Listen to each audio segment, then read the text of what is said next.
नाम के एक गांव में लोग बड़ी ही हंसी खुशी मिलजुल कर रह रहे थे। उसी गांव में हरिया का परिवार भी रहता था, जिसमें उसकी पत्नी लीला और उसके दो बच्चे चिंटू और मीना रहते थे। मीना और चिंटू दोनों एक ही स्कूल में पढ़ते थे। दोनों साथ ही जाते और आते थे। एक दिन हमेशा की तरह दोनों छुट्टी के बाद स्कूल से वापस आ रहे होते हैं कि चिंटू का गर्मी से बुरा हाल हो रहा होता है कि तभी उन्हें एक आइसक्रीम वाली दिखाई देती है। आइसक्रीम ले लो, आइसक्रीम। अरे ये आइसक्रीम वाली कौन है? हमारे गांव में तो कोई आइसक्रीम वाली नहीं है। अरे दीदी वो छोड़ो, आप मुझे बस आइसक्रीम दिला दो। अरे पर मेरे पास पैसे नहीं है, तो मैं तुम्हें कैसे आइसक्रीम दिला दूं? नहीं नहीं, मुझे भी आइसक्रीम चाहिए। मुझे नहीं पता, मुझे आइसक्रीम खानी है। अरे बेटा क्या हुआ, क्यों रो रहे हो? मुझे आइसक्रीम खानी है, पर दीदी है कि मुझे आइसक्रीम दिला ही नहीं रही। अरे आंटी मेरे पास पैसे ही नहीं है, ये है कि समझने को तैयार ही नहीं है। अरे बेटा तो क्या हुआ, तुम मेरे बच्चे जैसे ही तो हो। आओ और आइसक्रीम खा लो, मुझे पैसे नहीं चाहिए। इतना सुनते ही चिंटू खुशी से आइसक्रीम वाली के पास भागता है और रंग बिरंगी आइसक्रीम देखने लगता है। चिंटू माँ बहुत गुस्सा करेगी, मैं बता रही हूँ। चिंटू अपनी बहन मीना की एक बात नहीं सुनता और लाल रंग की आइसक्रीम हाथ में लेकर उसे खाना शुरू कर देता है। आइसक्रीम खाने के बाद दोनों बच्चे घर आ जाते हैं। अब ये बात प्लीज किसी को मत बताना, वरना माँ बाबूजी बहुत गुस्सा करेंगे। ठीक है, पर दोबारा ऐसे किसी से आइसक्रीम नहीं लेनी, ठीक है? रात को दोनों बच्चे सो जाते हैं। अगले दिन मीना रोज की तरह सुबह सुबह जल्दी उठ जाती है और उसके बाद चिंटू को जगाने लगती है। उठो चिंटू, कितनी देर हो गई है, जल्दी उठो और नहाओ, स्कूल के लिए देर हो रही है। मीना चिंटू को बहुत उठाती है पर वो उठता ही नहीं है। उसके बाद मीना गुस्से में चिंटू की चादर उसके मुंह से हटा देती है तो उसका चेहरा देखकर घबरा जाती है। चिंटू का चेहरा एकदम लाल हो रखा होता है। मीना जोर से चिल्लाती है, माँ बाबा जल्दी आओ, ये देखो चिंटू को क्या हो गया। मीना की आवाज सुनकर उसके माँ बाबा वहाँ दौड़े चले आते हैं और वो भी चिंटू की हालत देखकर घबरा जाते हैं। किसी को कुछ समझ ही नहीं आ रहा होता कि आखिर चिंटू को हुआ तो क्या हुआ। उसके बाद चिंटू के बाबूजी चिंटू को गोद में उठाकर डॉक्टर के पास ले जाने लगते हैं तो चिंटू का शरीर बर्फ की तरह ठंडा होने की वजह से वो उसे उठा भी नहीं पाते। हे भगवान, ये तो बर्फ जैसा जम रहा है, क्या हो गया आखिर हमारे बच्चे को? वो लोग जैसे तैसे चिंटू को डॉक्टर के पास लेकर पहुंचते हैं तो डॉक्टर को भी समझ नहीं आता कि आखिर चिंटू को कौन सी बीमारी हुई है।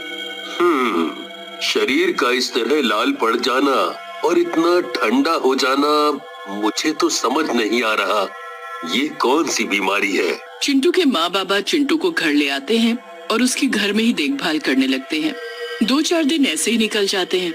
फिर मीना अकेले ही स्कूल जाना शुरू कर देती है। स्कूल से आते वक्त उसे वही आइसक्रीम वाली आइसक्रीम बेचती दिखती है। मीना उस आइसक्रीम वाली को देखती रहती है।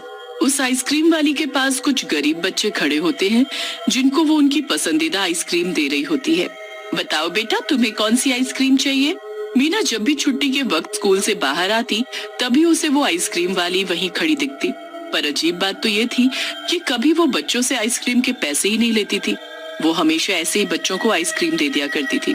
एक दिन की बात है, जब मीना स्कूल से घर पहुंची ही होती है कि वो देखती है उसके साथ वाले घर में रहने वाला राजू नाम का एक बच्चा बड़ी ही रंग बिरंगी आइसक्रीम खा रहा होता है।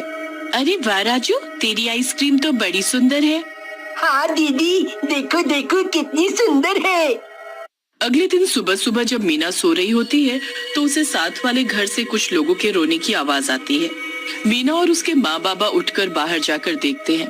वो लोग घर के अंदर जाते हैं तो वहाँ राजू बिस्तर पर पड़ा होता है।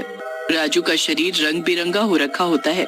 हे भगवान, ये तो चिंटू जैसा हो गया। वही तो, तुम्हारा बेटा भी अभी तक ठीक नहीं हुआ कि अब मेरा राजू भी ऐसा हो जाएगा। नहीं नहीं बहन, तुम ऐसे हिम्मत मत हारो, हम कुछ करेंगे। हम अपने बच्चों की हालत ऐसी नहीं होने देंगे। सब राजू को देखने आने लगते हैं पर मीना के दिमाग में तो उस वक्त कुछ और ही चल रहा होता है। वो अगली सुबह फटाफट स्कूल पहुंचती है और छुट्टी के बाद मीना जल्दी से स्कूल के बाहर जाकर खड़ी हो जाती है। फिर वो उस आइसक्रीम वाली पर पूरी नजर रखती है।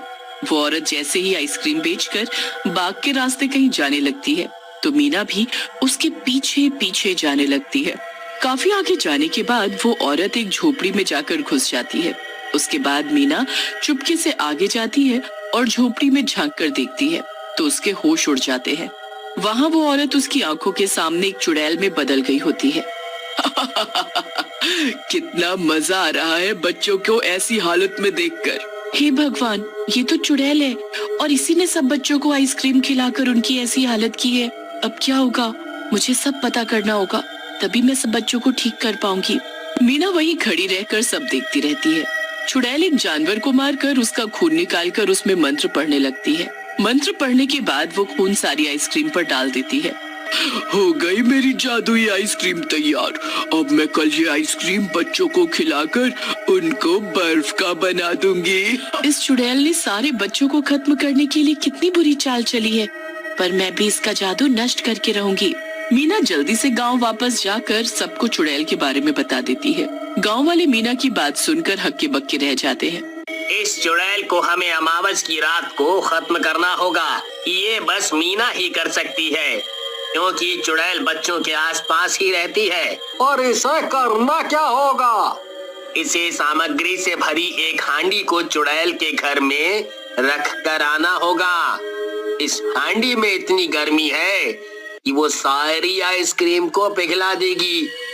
जैसे ही वो आइसक्रीम पिघलेगी, वैसे वैसे वो चुड़ैल भी पिघल जाएगी। बस फिर सब अमावस की रात का इंतजार करने लगते हैं। जैसे ही वो रात आती है, मीना आधी रात में वो हांडी लेकर उस चुड़ैल के घर में जाती है। मीना उस हांडी को चुड़ैल के घर में रख तो देती है, पर जैसे ही वो घर से बाहर जाने लगती है, चुड़ैल उसके सामने टकरा जाती है। तू यहाँ क्या कर रही है? तुझे मेरे घर का कैसे पता लगा?